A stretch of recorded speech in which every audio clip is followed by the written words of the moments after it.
కావేరీ నది తీరాన్న తూర్పు దిక్కున ఒక చిన్న పల్లెటూరు ఉండేది.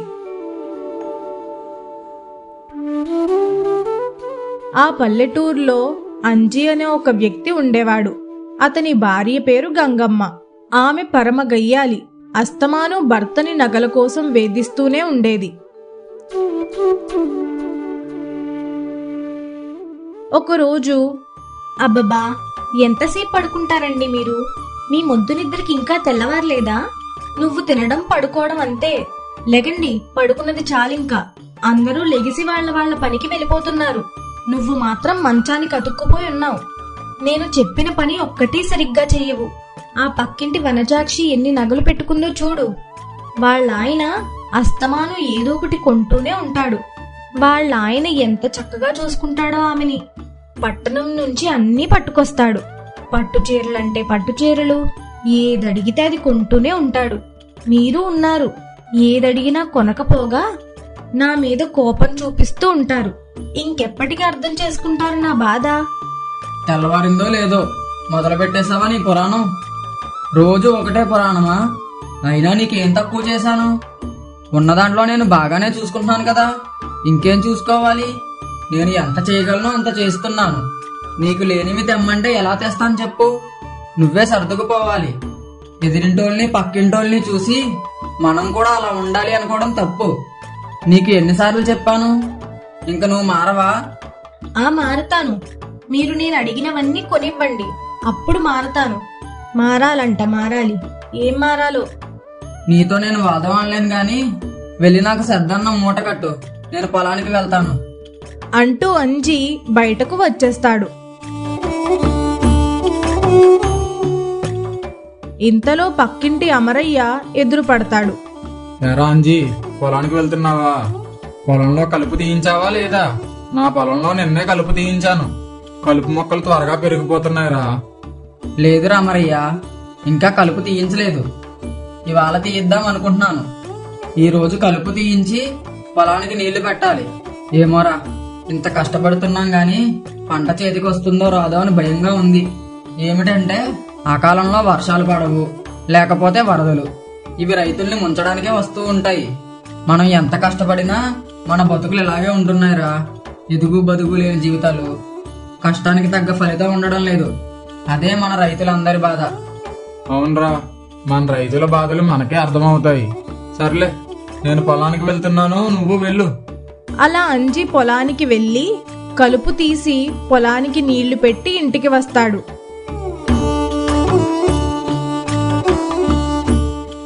ఇంతలో గంగమ్మ ఇంటికి పక్కింటావిడి పేరంటం చెప్పడానికి వస్తుంది. గంగమ్మ ఆ పేరంటానికి వెళ్తుంది. ఆ పేరంటానికి పక్కింటి వనజాక్షి కూడా వస్తుంది. వనజాక్షి నగలన్నీ పెట్టుకుని పట్టుచీర కట్టుకుని దగదగా మెరిసిపోతూ కనిపించింది. వనజాక్షి ఇంట్లోకి రాగానే అందరూ వనజాక్షితోనే మాట్లాడుతున్నారు, కానీ గంగమ్మతో ఎవ్వరూ మాట్లాడడం లేదు. అది చూసి గంగమ్మకి ఒళ్ళు మండిపోయి రుసరుసలాడుతూ ఇంటికి వచ్చేస్తుంది. ఇంతలో అంజి ఇంట్లో పడుకుని ఉంటాడు. అది చూసిన గంగమ్మకు పట్టరాని కోపం వచ్చేస్తుంది. ఉన్నావా ఇంట్లోనే? లేవనుకున్నాను. ఎక్కడికి వెళ్ళినా అవమానమే నాకు. ఆ వనజాక్షిని అందరూ పలకరించడమే. ఆమంటే ఎందుకో అందరికీ అంత గౌరవం. మనల్ని ఎవరు పలకరిస్తారు? ఎవ్వరూ మాట్లాడలేదు నాతోటి. ఏమైనా పెట్టి పుట్టాలి. ఆమె భర్త పట్టణం పోయి సంపాదిస్తూ ఉన్నాడు. మీరు ఉన్నారు, పొద్దస్తమానం పొలం పొలం అంటూ ఉంటారు. మీతో ఇంక నేను వేగలేను. నేను మా పుట్టింటికి వెళ్ళిపోతాను. మీకు నచ్చినట్లు చేసుకోండి. అదేంటే గంగ అలా మాట్లాడతావు? పోయిన సంవత్సరమే కదా నీకు ఒక కాసు పెట్టి చెవులీలు కమ్మలు చేయించాను. మళ్ళీ డబ్బులు చూసుకుని ఎప్పుడైనా చేయిస్తాను. అంత తొందరపడితే ఎలాగ చెప్పు? కష్టపడేవాడికి తెలుస్తుందా బాధ? నీకేం తెలుస్తుంది? ఇంట్లో కూర్చొని ఉంటావు. మన స్తోమతకు తగ్గట్టు ఉండాలి. పట్టు చీరలు నగలు అంటే నేను ఎక్కడి నుండి తేవాలి చెప్పు? నాకు వచ్చే సంపాదనతో నిన్ను బాగానే చూసుకుంటున్నాను కదా. నేను నీతో రోజు గొడవ పడలేకపోతున్నాను అంటూ అంజి కోపంగా బయటకు వచ్చేస్తాడు. ఇంతలో పక్కింట్లో ఉండే అమరయ్య చెట్టు కింద కూర్చుని చుట్ట కాల్చుకుంటూ ఉంటాడు. అంజీని చూసి, ఏరా అంజీ, ఇంత చీకట్లో బయటకి ఎక్కడికి వెళ్తున్నావు? ఏమైంది ఏంటి? ఏముందిరా, రోజు ఉండే భాగవతమే. దానికి నగల పిచ్చి పట్టు చీరల పిచ్చి పట్టుకుంది. అవి కొనివ్వకపోతే పుట్టింటికి పోతానంటుంది. పద్దాకా ఏదో గొడవ పెట్టుకుంటూనే ఉంటుంది. ఆ నగల పిచ్చి పట్టుకొని చూసిందల్లా కొనమంటుంది. మనకెక్కడదంత డబ్బు? మనం ఏమైనా ఉద్యోగస్తులమా అది అడిగిందల్లా కొనివ్వడానికి? ఏదో ఉన్నదాంట్లో సర్దుకోవచ్చు కదా. మా చెల్లెలే కాదురా, అందరు ఆడవాళ్ళు ఇలాగే ఉంటున్నారు. సర్లే గాని భోజనం చేసావా లేదా? పద, మా ఇంట్లో చేద్దు గాని. భోజనం చేసి కాసేపు కూర్చొని వెళ్దువు. అంతలో మా చెల్లి కోపం కూడా తగ్గుతుంది. లేదురా, పాపం ఒక్కతే ఉంటుంది ఇంట్లో. నేను వెళ్ళకపోతే కంగారు పడుతుంది. సరే, నేను ఇంటికి వెళ్తాను, పొద్దున్నే కలుద్దాం అని చెప్పి అంజీ ఇంటికి వెళ్ళిపోతాడు.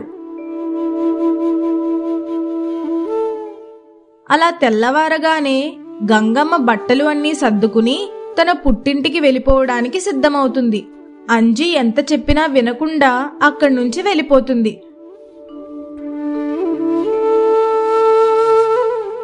అలా వెళ్తున్న దారిలో కొంతమంది జనం గుమ్ముగూడి ఉంటారు. ఏమై ఉంటుంది ఆ చెట్టు దగ్గర? అంతమంది జనం గుమ్ముగూడారు. ఏమిటా అని ఆ గుంపు దగ్గరకు వెళ్లి చూస్తుంది. అక్కడ ఒక స్వామీజీ ఒక చెట్టు కింద కూర్చుని ఉంటారు. అది చూసి గంగమ్మ, ఎవరైనా స్వామీజీలా ఉన్నారు, ఏం చెప్తున్నారేంటి? అవును, స్వామీజీ హిమాలయాల నుంచి వచ్చారంట. మనిషిని చూసి ఉన్నది ఉన్నట్టుగా చెప్తారంట. ఆయన చెప్పిందల్లా జరుగుతుందంట. అందుకనే అందరూ జాతకం చెప్పించుకోవడానికి వచ్చారు. అయితే నేను చెప్పించుకుంటాను. గంగమ్మ కూడా జాతకం చెప్పించుకోవడానికి వెళ్తుంది. ఇంతలో పక్కింటి వనజాక్షి కూడా అక్కడికి వచ్చి స్వామీజీతో జాతకం చెప్పించుకుంటుంది. అప్పుడు స్వామీజీ వనజాక్షితో, చూడమ్మా, నీ భర్తకి ప్రాణగండం ఉంది. త్వరలోనే నీ భర్త మరణిస్తాడు. స్వామి, ఏమిటి మీరు అంటున్నది? నా భర్తకి ప్రాణగండమా? కొన్ని రోజుల్లో నా భర్త మరణిస్తాడా? ఏమిటి స్వామి? నా భర్త చేసిన తప్పేమిటి? చెప్పండి స్వామి. ఇప్పుడు నా భర్తని నేనెలా కాపాడుకోవాలి? మీరే సెలవివ్వండి స్వామి. మీరు తప్ప నాకు వేరే ఏ దారి లేదు. ఈ గండం నుంచి మీరే గట్టెక్కించగలరు. చెప్పండి స్వామి. నాకు మరో మార్గం ఏమీ లేదు. నీ భర్త ఒక పాపాత్ముడు. ఎందరినో పేదవాళ్లను మోసం చేసి డబ్బు సంపాదించాడు. వాళ్ళందరినీ నానా హింసలు పెట్టేవాడు. వాళ్ళ దగ్గర ఉన్న కొద్దిపాటి ధనాన్ని బలవంతంగా లాక్కునేవాడు. అంత దుర్మార్గుడు నీ భర్త. స్వామి, దీనికి ప్రాయశ్చిత్తం ఏమీ లేదా? ఉంటే చెప్పండి స్వామి. దీనికి ఒకటే మార్గం ఉంది. ఏ పేదవాళ్ల దగ్గర అయితే నీ భర్త ధనాన్ని లాక్కున్నాడో వాళ్ళకి తిరిగి అదంతా ఇచ్చేయండి. అలాగే మీ దగ్గర ఏదైనా ధనం ఉంటే దాన్ని పేదవాళ్ళకి అన్నదానాలు చేయండి. అప్పుడు నీ భర్త చేసిన పాపాలు పోతాయి. ఈ గండం నుంచి బయటపడతాడు. అలా స్వామీజీ వనజాక్షికి చెప్పిన వెంటనే ఊరి జనమంతా ఒక్కసారిగా వనజాక్షిని చూసి చాలా చులకనగా మాట్లాడుకుంటారు. వనజాక్షిని చూసి అందరూ నవ్వుకుంటారు. అమ్మో, ఎంత మోసం! ఇన్నాళ్ళు అందరు పొట్టలు కొట్టి సంపాదించిన డబ్బుతోట వనజాక్షి సింగారాలు చేసుకున్నది. చాలేమ్మా, ఇన్నాళ్ళు దొంగోడు పెళ్లంతోట మాట్లాడింది మేము. దీన్నా గౌరవంగా చూసింది. చాలేమ్మా. గంగమ్మ స్వామీజీకి తన చెయ్యి చూపిస్తుంది. అప్పుడు స్వామీజీ గంగమ్మతో, అమ్మా, నీ జీవితం చాలా బాగుంది. నీ భర్త ఒక కష్టజీవి. కష్టాన్ని నమ్ముకుని బతికేవాడు. నిన్ను చాలా బాగా చూసుకుంటాడు. తనకున్న దాంట్లోనే తృప్తిగా ఉంటాడు. అలాగే లేని వాళ్లకు కూడా సహాయం చేస్తూ ఉంటాడు. నీ భర్త ఒక నిజమైన నిధి. కష్టపడి ఒళ్ళు వంచి పనిచేసే వాళ్ళ దగ్గర ఎప్పుడూ నిజమైన నిధి ఉంటుంది. అదే అసలైన నిధి. వెళ్ళి నీ భర్తతో సంతోషంగా ఉండు అని చెప్పి స్వామీజీ గంగమ్మను ఆశీర్వదించి పంపించేస్తాడు. వనజాక్షి పట్టుచీర కట్టుకుని అన్ని నగలు పెట్టుకున్నా ఏమీ విలువలేదు. అంతమందిలో తన గౌరవం పోగొట్టుకుంది. అక్కడే దిగాలుగా నిలబడి ఉంటుంది. ఎంత ఉంటే ఏమిటి పాపం? వనజాక్షిని చూసిన గంగమ్మ, తన భర్త ఎంత సంపాదిస్తే ఏమిటి, ఆమె ఎన్ని నగలు వేసుకున్నా ఏం లాభం, అంతా దొంగ సొమ్మే. అందరూ పేదవాళ్లు కడుపులు కొట్టి సంపాదించాడంట. ఇలాంటి వాళ్లతోనా నా భర్తను పోల్చింది? చిచ్చి, నా భర్త కాలిగోటికి కూడా పనికిరారు వీళ్ళు. నా భర్త నిజమైన బంగారమని నాకిప్పుడు అర్థమైంది అనుకుంటూ తలపైకెత్తుకుని గర్వంగా తన భర్త దగ్గరకు వెళ్ళిపోతుంది.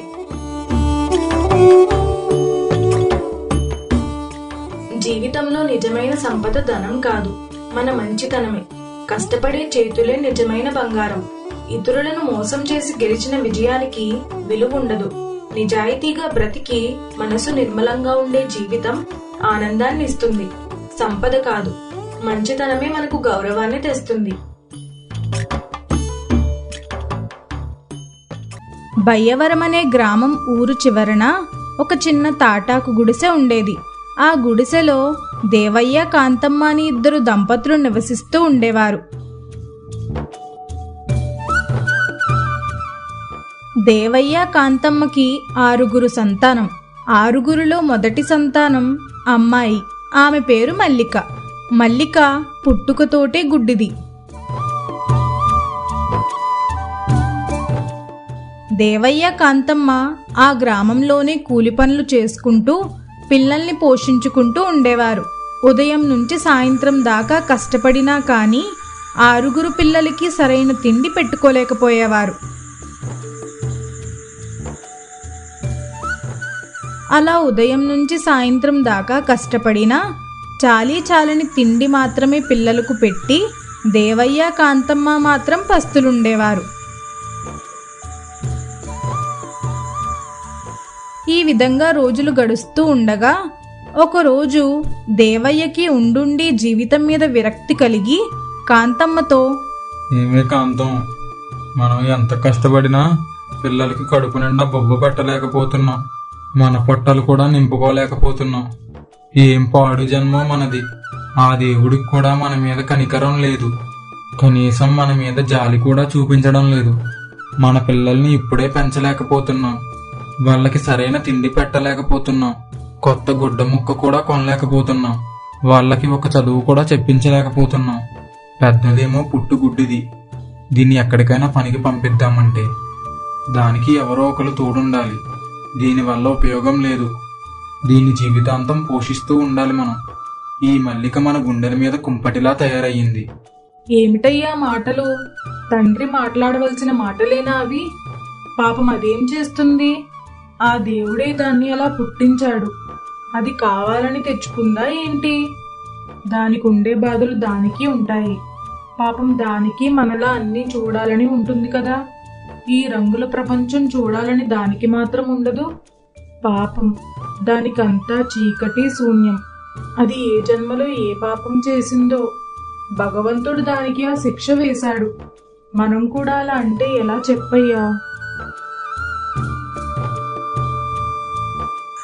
అలా కొన్ని రోజులు గడుస్తాయి. కాని దేవయ్యకు రాను రాను సంసార భారం భరించరానిదిగా తయారయ్యింది. ఒకరోజు దేవయ్య పడుకుని ఇలా ఆలోచించుకుంటూ ఉంటాడు. ఈ పిల్లల భారం నేను మొయ్యలేకపోతున్నాను. ఈ మల్లికను పోషించి పెద్దదాన్ని చేసినా దాన్ని ఎవరు పెళ్లాడతారు? అది మన గుండెల మీద కుంపటిలానే ఉంటుంది. దాన్ని మన జీవితాంతకాలం పోషిస్తూనే ఉండాలి. దాన్ని ఎక్కడైనా వదిలేసి వస్తే దాని ప్రాప్తం ఎలా ఉంటే అలా జరుగుతుంది. దాన్ని ఎవరో ఒకరు చేరదీసుకోపోతారంటావా? నా శక్తికి మించిన భారం ఆ దైవానికే వదలటం మంచిది. అంతా ఆ దేవుడే చూసుకుంటాడు. దీన్ని రేపే ఎలాగైనా తీసుకెళ్లి ఎక్కడైనా వదిలేసి వస్తాను. తెల్లవారగానే దేవయ్య లేచి మల్లికను చూస్తాడు. మల్లిక అరుగు మీద కూర్చుని ఉంటుంది. దేవయ్య మల్లిక దగ్గరకు వెళ్ళి, అమ్మా మల్లిక, ఏం చేస్తున్నావు ఇక్కడ? కూర్చొని ఆడుకుంటున్నావా? నేను ఊరు వెళ్తున్నాను, నాతో వస్తావా?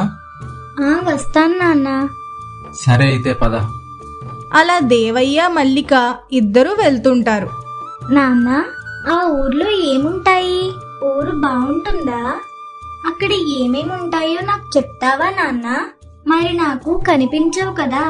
అలా మల్లిక అడుగుతున్న ప్రశ్నలన్నిటికీ సమాధానం చెప్తున్నాడే గాని దేవయ్యకు గుండెల నిండా బాధ దహిస్తూనే ఉంది. గుండె బరువుతో కళ్ళంటా నీళ్లు కార్చుకుంటూ మల్లిక చెయ్యి పట్టుకుని తీసుకుని వెళ్తుంటాడు. నా చిట్టు తల్లి ఏం తప్పు చేసింది పాపం? దానికి నువ్వు అంత పెద్ద శిక్ష వేశావు. నేను దానిని వదిలించుకోవడానికి తీసుకొని వెళ్తున్నానని దానికి తెలియదు. అందరి పాపాలకు శిక్షలు నువ్వు వేస్తావు. నువ్వు నాతో ఇంత పాపం చెయ్యిస్తున్నావు. ఒక తండ్రిగా నేను నీకు ఎటువంటి శిక్షణ వెయ్యాలి అని దేవుణ్ణి మనసులో తిట్టుకుంటూ అడవి మార్గాన నడుచుకుంటూ వెళ్తారు. కొంత దూరం వచ్చేసరికి బాగా చీకటి పడిపోతుంది. అక్కడ ఒక వాగు ఎండిపోయి ఉంటుంది. వర్షాకాలంలోనే ఆ వాగులో నీరు ఉంటాయి, లేకపోతే చుక్క నీరు ఉండదు. ఆ వాగు ఎండిపోయి ఉండడం చేత ఆ వాగులోనే ఒక పక్క శుభ్రం చేసుకుని అక్కడే కూర్చుని వాళ్ళు తెచ్చుకున్న అన్నం మూట తీసి దేవయ్య మల్లికకు తినిపించి తాను కూడా తింటాడు.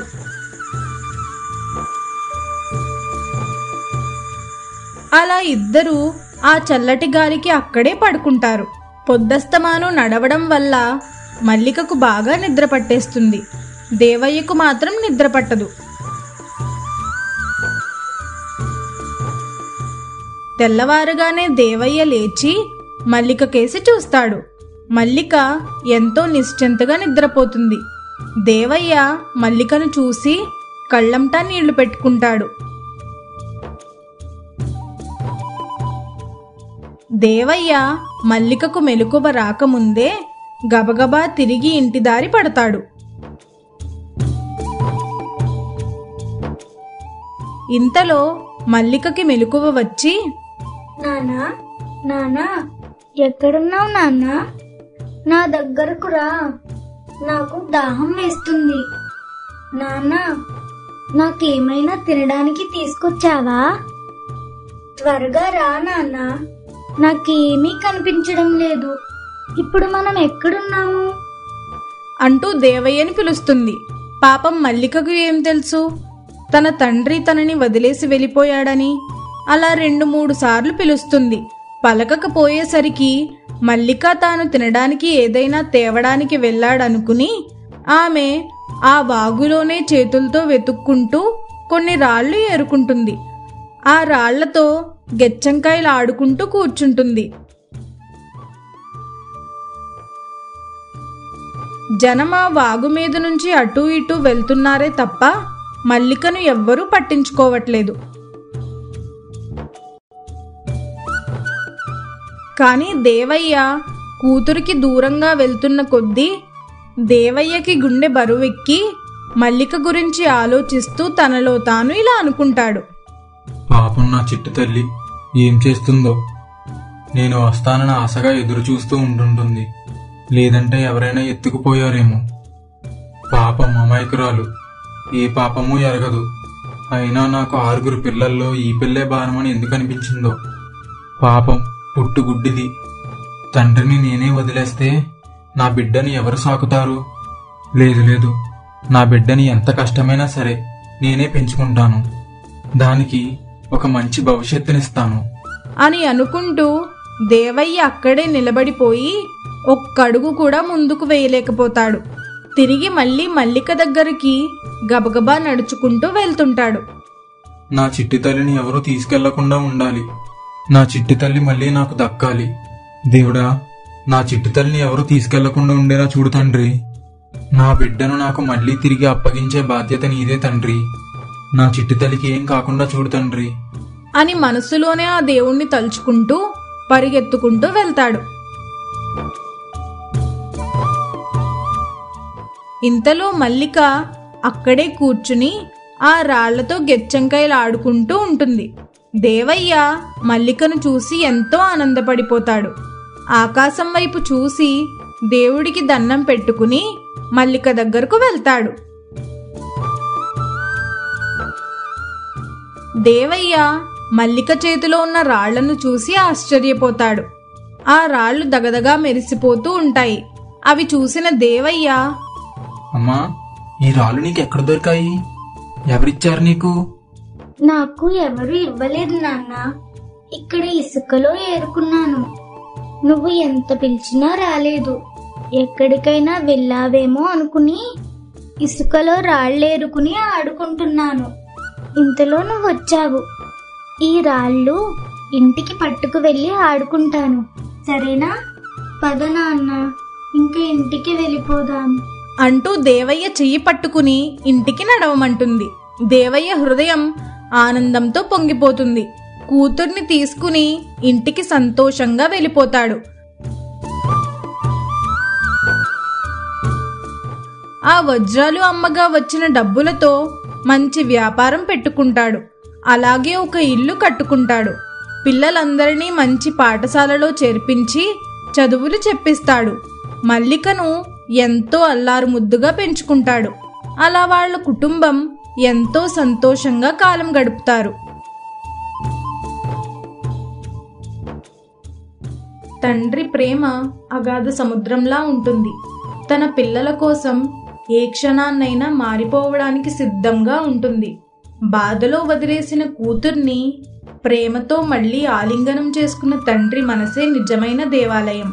తండ్రి ప్రేమను అర్థం చేసుకున్న వాళ్లే నిజమైన ధనికులు.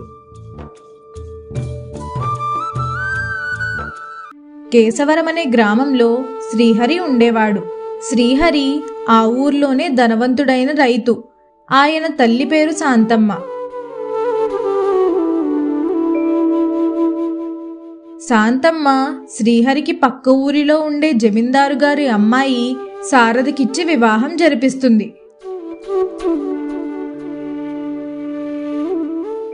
కొన్ని రోజుల తరువాత శ్రీహరికి శారదకి ఒక అబ్బాయి పుడతాడు. శారద ఇంటి పనులన్నీ ఒక్కతే చేసుకుంటూ అత్తగారిని ఎంతో గౌరవంగా చూసుకునేది. ఇంటికి వచ్చే వెళ్లే చుట్టాలను కూడా ఎంతో మర్యాదపూర్వకంగా పలకరించి వాళ్ల మంచి చెడులన్నీ చూసుకునేది. శాంతమ్మకి శారద అంటే ఎంతో ఇష్టం. అందుచేత ఇంటి పెత్తనమంతా శారదకే అప్పగించాలనుకుంటుంది. అలా కొన్నాళ్లు గడుస్తాయి. శాంతమ్మ ఒకరోజు శారదను పిలిచి, అమ్మా శారద, నీకొక విషయం చెప్పాలి. ఇంక నా వయసు పెద్దదైపోతుంది. ఇంక ఇంటి బాధ్యతలన్నీ నీకు అప్పగించాలనుకుంటున్నాను. ఈ రోజు నుంచి ఇంక అన్నీ నువ్వే చూసుకోవాలి శారద. అదేమిటత్తయ్య అలా మాట్లాడుతున్నారు? పెద్దవారు మీరున్నారుగా, మీరు చూసుకుంటున్నారు కదా, ఇంకేమిటి? కొన్నాళ్ళు మీ చేతుల మీదుగానే ఇలా జరగనివ్వండి, తర్వాత చూద్దాం. సరే పదండి, ముందు భోజనం వడ్డిస్తాను. శారద వంటగదిలోకి వెళ్లి అత్తగారు తినే వెండి పళ్ళెం తీసుకొస్తుంది. ఆ వెండి పళ్ళెంలోనే శాంతమ్మ రోజు భోజనం చేసేది. శారద ఆ వెండి పళ్ళెంలో భోజనం వడ్డిస్తూ ఉంటే ఇంతలో శాంతమ్మ శారద చెయ్యి పట్టుకుని ఇలా అంటుంది, శారద, నిజం చెప్తున్నాను. ఇక ఈ ఇంటి బాధ్యత ఈ రోజు నుంచి నీకు అప్పగిస్తున్నాను. ఇక నుంచి వెండి పళ్ళెంలో నువ్వే భోజనం చెయ్యి. ఎందుకంటే ఈ పళ్ళెం తరతరాల నుంచి వస్తుంది. ఈ పళ్ళెం మా అత్తగారు నాకు ఇచ్చింది, నేను నీకు ఇస్తున్నాను. మా అత్తగారి పట్ల నేను ఎంత బాధ్యతగా ఉండేదాన్నో నువ్వు నా పట్ల అంతే బాధ్యతగా ఉన్నావు. అందుకే దీన్ని నీకు ఇస్తున్నాను. ఈ రోజు నుంచి దీంట్లో నువ్వే భోజనం చెయ్యాలి. నేను వడ్డిస్తాను, నువ్వు తిను. అత్తయ్య గారు, ఇప్పుడు ఇవన్నీ ఎందుకండి? ఎందుకంటావేంటి శారదా? అత్త చాటు కోడలి పిల్లలాగా ఇంకా ఎన్నాళ్ళు ఉంటావు? రేపో మాపో నీ కొడుక్కి పెళ్ళవుతుంది. అప్పుడు నీకు కోడలు వస్తుంది. అందుకే ఇప్పుడు అప్పగిస్తున్నాను. ఇవన్నీ నీకు తెలియాలి కదా. ఇక మారు మాట్లాడకు. సరేలే అత్తయ్య గారు, ముందు మీరు భోజనం చెయ్యండి అంటూ వెండి కంచంలో వడ్డిస్తూ ఉంటుంది. ఇంతలో శాంతమ్మ, ఇక వెండి కంచంలో నేను తినను. నాకు ఈ రోజు నుంచి వేరే కంచంలో పెట్టు. అదేమిటి అత్తయ్య గారు, నాకు వెండి కంచం, మీకు మామూలు కంచమా? ఇదేమీ కుదరదు. నేను చెప్పింది చెయ్యి నువ్వు.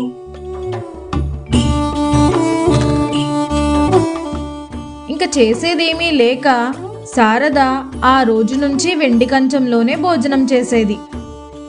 అలా అత్తాకోడళ్ళు ఎంతో అన్యోన్యంగా ఉండేవారు. కొన్నాళ్లకి శాంతమ్మ వయసు పెద్దది కావడంతో చనిపోతుంది. అలా 1 సంవత్సరం గడుస్తుంది. ఆ ఊరిలోనే చిన్న చిన్న కూలి పనులు చేసుకుంటూ ఉండే దానయ్యకు ఒక్కతే కూతురు. తన పేరు సత్య. ఇంటి పనులు వంట పనులు చాలా చక్కగా చేస్తుంది. అందుచేత శారద సత్యను తన కొడుక్కి చేసుకుంటే బాగుంటుందని మనసులో అనుకుని తన భర్తతో ఇలా అంటుంది. ఏమండి, ఊరి చివర దానయ్య ఉన్నాడు కదూ, వాళ్ళ అమ్మాయి సత్య చాలా బాగుంటుందంటండి. ఇంటి పని వంట పని బాగా చేస్తుందట. మన అబ్బాయి వంశీకిచ్చి పెళ్లి జరిపిస్తే ఎలా ఉంటుందంటారు? మనకున్నది ఒక్కడే కదా, మనకు ఆస్తితో పనేముందండి. కూర్చుని తిన్నా తరగనంత ఆస్తి ఉంది. ఏమంటారు మీరు? వాడు చదువుకున్నవాడు. ఈ పిల్ల నచ్చుతుందా వాడికి? నచ్చితే నాకేం అభ్యంతరం లేదు.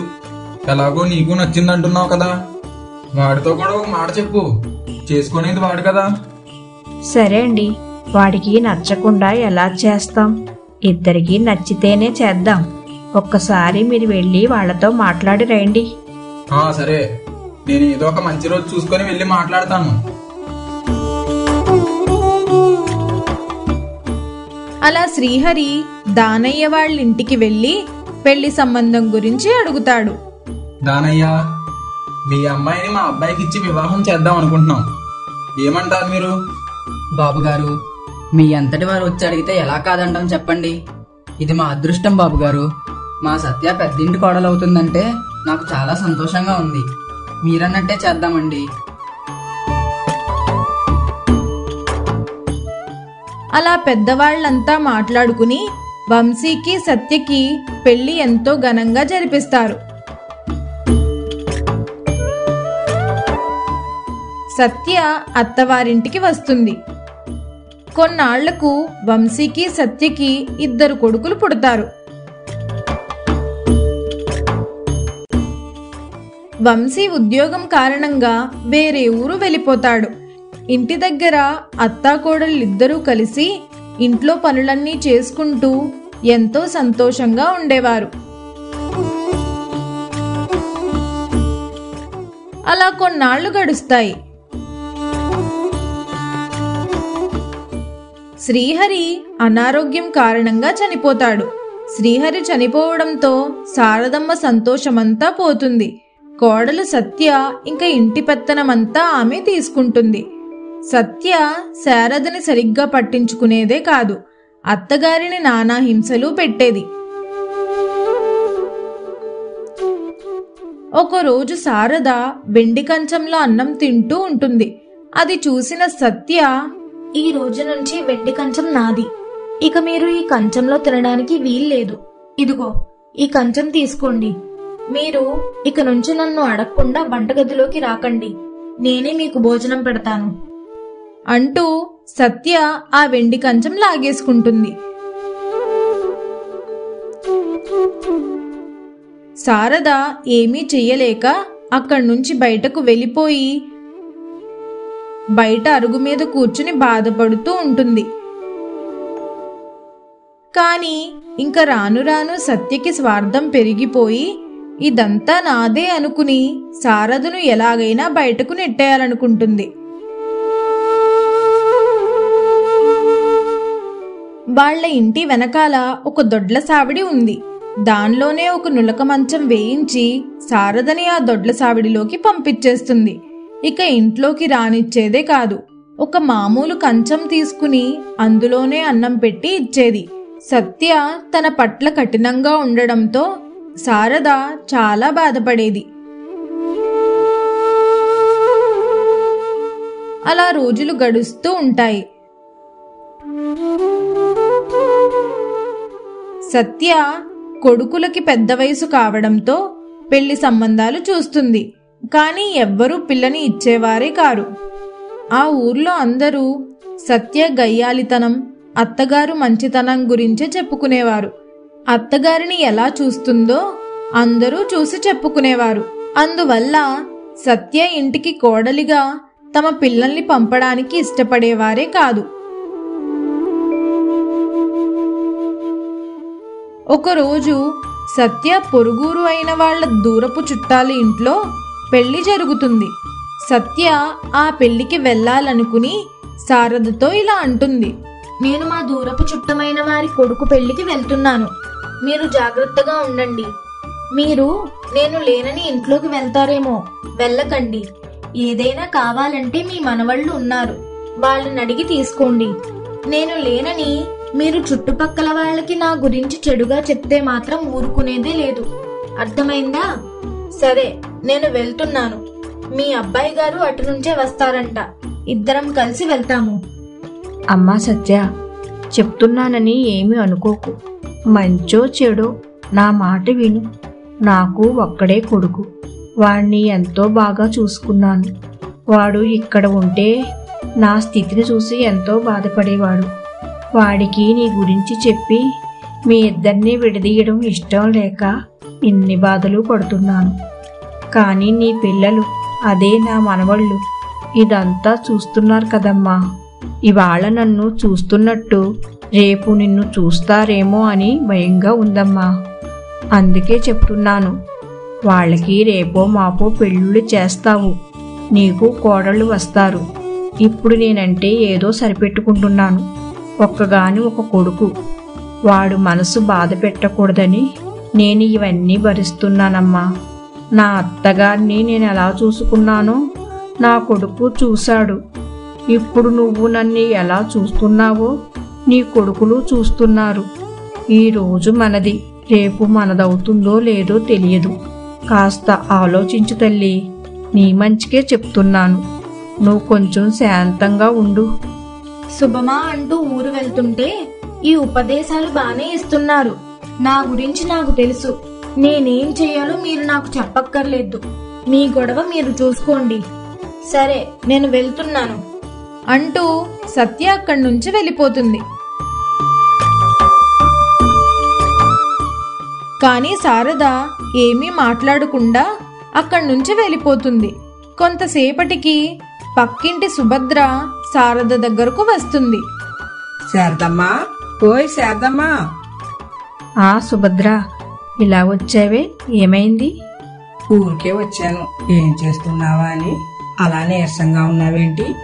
ఏమైంది చెప్పు శారదమ్మా. కోడలు ఊరెళ్ళిందంటగా, అందుకే వచ్చాను. మీ కోడలుంటే రావడానికి కుదురుతుందా ఏంటి? నీతో మాట్లాడడానికి కూడా ఉంటుందా? ఎలా బతికేవు శారదమ్మా? ఈ రోజు నేను ఇలా చూడలేకపోతున్నాను. ఒక్క మాట మీ అబ్బాయికి చెప్పొచ్చు కదా. నువ్వేమో నోరు ఇప్పవు, ఆమెమో నోరు ముయ్యదు. ఇంకెన్నాళ్ళు శారదమ్మ ఇలాగా? ఏం చెప్పమంటావు సుభద్ర? ఈ వయసులో వాళ్ళిద్దరి మధ్య గొడవ పెట్టనా? మహా ఉంటే ఎన్నాళ్ళు బతుకుతాను నేను? నా గురించి వాళ్ళిద్దరూ తగులు ఆడుకోవడం నాకు ఇష్టం లేదు. ఈ వయసులో వాళ్ళకి తగులు పెట్టడం ఎందుకు చెప్పు? నీకొక విషయం చెప్పాలి. చుట్టుపక్కల అందరం కాశీ వెళదాం అనుకుంటున్నాం. నువ్వు గాని వస్తావా? నాకు రావాలనే ఉంది, కానీ కోడలు ఒప్పుకుంటుందా? కోడలు ఒప్పుకునేదేముంది? మీ అబ్బాయిని అడుగు. సర్లే, చూద్దాం. నా దగ్గర కొంత డబ్బు ఉంది, అది తీసుకుని వస్తాను. ఒక మాట కోడలను కూడా అడుగుతాను. ఇప్పుడే కాదు, ఇంకా వారం రోజులు పడుతుంది. సరేలే అయితే. 2 రోజుల తరువాత సత్య ఊరు నుంచి తిరిగి వస్తుంది. రాగానే శారద కోడలి దగ్గరకు వెళ్ళి, సత్య, అందరూ కాశీ వెళ్తున్నారంట, నేను వెళ్దాం అనుకుంటున్నాను అని శారదమ్మ చెప్పగానే సత్య తనలో తాను ఇలా అనుకుంటుంది. అమ్మయ్యా, వెళ్ళు. నీ పీడ విరగడైపోయింది. కొన్ని రోజులన్నా నేను ప్రశాంతంగా ఉండడానికి ఉంటుంది. అసలు కాశీ నుండి రాకుండా ఉంటే ఇంకా బాగుంటుంది. ఏమంటావమ్మా? అయినా నా దగ్గర అంత డబ్బెక్కడుంది మిమ్మల్ని కాశీ పంపడానికి? అయినా కాశీ అంటే మాటలా? అన్ని డబ్బులు నా దగ్గర ఎక్కడివి? అయినా ఒక మాట మీ అబ్బాయిని అడగండి, నాదేముంది? నా దగ్గర ఉన్నాయి, అందుకే వెళ్తానంటున్నాను. వాడిని కూడా అడిగాను, వాడు వెళ్ళమన్నాడు. అయితే మీ ఇష్టం, మీరు వెళ్ళిరండి.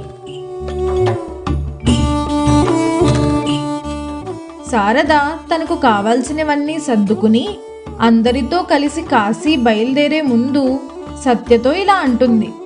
అమ్మా సత్య, మరి నేను బయలుదేరుతున్నాను. మా అబ్బాయికి చెప్పు, పిల్లల్ని జాగ్రత్తగా చూసుకో, నువ్వు జాగ్రత్తగా ఉండు మరి అంటూ అందరితో పాటు శారద కూడా కాశీకి బయలుదేరుతుంది. కొన్ని రోజులకి కాశీ వెళ్ళిన వాళ్ళందరూ తమ తమ ఇళ్లకు చేరుకుంటారు. కానీ శారద మాత్రం రాదు. ఇంతలో పక్కింటి సుభద్ర సత్య దగ్గరకు వెళ్ళి, మీ అత్తగారు ఎంత వెతికినా కనబడలేదు. ఎక్కడికి వెళ్ళిపోయిందో ఏమిటో, ఊరంతా తిరిగాం, ఎక్కడా కనబడలేదు. ఇంకేం చేస్తాం, చేసేదేమీ లేక ఇంటికి వచ్చేసాం. శారదమ్మ ఎక్కడుందో ఏమిటో అని సుభద్ర చెప్తూ ఉండగా సత్య, అమ్మయ్య, పేడ విరగడైపోయింది. నేనేదైతే అనుకున్నానో అదే జరిగింది అని లోపలే సంతోషపడుతూ ఉంటుంది. అలా కొన్ని నెలల తరువాత ఒక వ్యక్తి వచ్చి సత్యకి ఒక మూట ఇస్తాడు. అందులో కొన్ని కాగితాలతో పాటు ఒక ఉత్తరం కూడా ఉంటుంది. సత్య లోపలికి వెళ్ళి ఆ ఉత్తరం ఏమిటా అని చదువుతుంది. అందులో, అమ్మా సత్య, నేను మీ అత్తగారిని. ఎలా ఉన్నా అమ్మా? నేను ఇంకా రాకూడదనే వెళ్ళాను. నీకు ఒక విషయం చెప్పాలి. మీ మావయ్య గారు బతికున్నప్పుడు నా పేరు మీద బ్యాంకులో కొంత డబ్బు కట్టారు. నాకు ఎప్పుడైనా అవసరం వచ్చినప్పుడు ఉపయోగపడుతుందని, నాకు ఎప్పుడైనా అత్యవసరం వచ్చినప్పుడు ఉపయోగపడుతుందని. కానీ దాని అవసరం ఎప్పుడూ రాలేదు. ఇప్పుడు ఆ డబ్బు నీ పేరు మీదకి మార్చేశాను. ఆ డబ్బులు నీకు ఎప్పుడైనా అత్యవసరం వస్తే ఉపయోగపడతాయి. నాకు కోడలైన కూతురువైన ఇక నువ్వే కదా. ఆ డబ్బులు నీకే అందజేయమని చెప్పాను. నీకు కావలసినప్పుడు వెళ్ళి తెచ్చుకో. ఇంకా ఆ డబ్బు నీదే. నువ్వు సంతోషంగా ఉండు. అలాగే ఆ కంచం, ఆ నలుక మంచం బయట పడేయి. అవి నాతోటే పోవాలి. ఇక నుంచి నా కోడలు ఆ వెండి కంచంలోనే భోజనం చెయ్యాలి. ఎప్పుడూ నువ్వు సంతోషంగా ఉండాలి. నా ఆశీస్సులు ఎప్పుడూ నీకుంటాయి తల్లి. ఇట్లు నీ అత్తగారు. ఆ ఉత్తరం చదివిన సత్యకి కళ్ళంటా నీళ్లు జలజలా రాలిపోతాయి. అత్తగారి మంచితనం తెలుసుకోలేకపోయానని ఎంతో బాధపడుతుంది. ప్రతిరోజు శారదమ్మ తిరిగి ఇంటికి రావాలని ఆ కాశీ విశ్వేశ్వరుని తలుచుకుంటూ ఉండేది.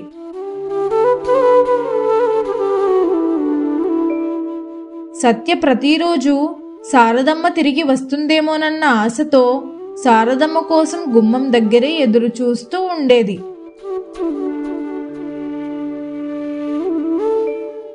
మా వీడియో గనుక మీకు నచ్చినట్లయితే లైక్ చేయండి, షేర్ చేయండి, కామెంట్ చేయండి. మరిన్ని మంచి కథల కోసం మా ఛానల్ని సబ్స్క్రైబ్ చేసుకోండి.